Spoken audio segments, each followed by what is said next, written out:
Well, a moment years in the making finally happens this morning. Construction machinery begins turning the vacant site where the Orange Bowl used to stand into a baseball stadium for the Florida Marlins.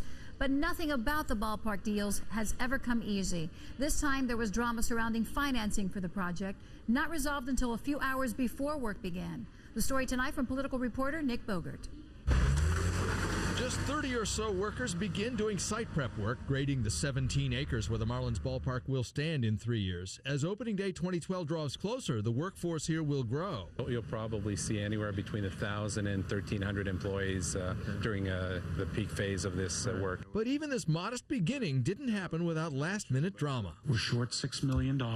Commissioners learning last night the bond markets were throwing them a financial curveball. The interest rate is coming in higher, which makes less money available. I am so confused. The bottom line, a $6 million stadium funding gap because county bonding power was less than expected.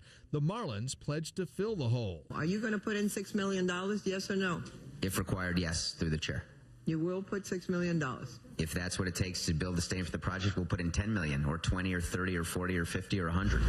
Marlins officials deciding on the eve of construction they had to rescue the deal. It's time to get this building built. There were workers asleep last night, ready to wake up and be on site. But it took till 1 a.m. to iron out details. Commissioners got giddy. Commissioner Roll. See.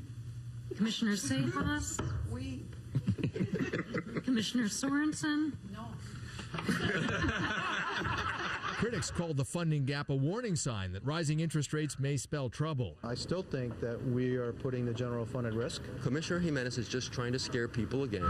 So the Marlins are on the hook for that $6 million, though they hope to avoid having it come out of pocket.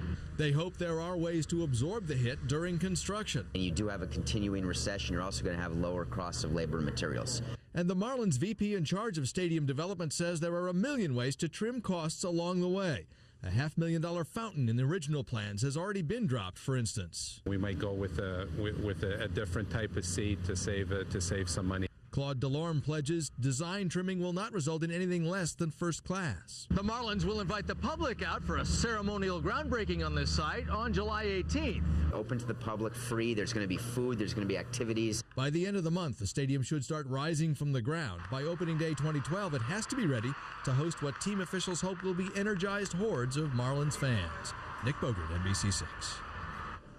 Turning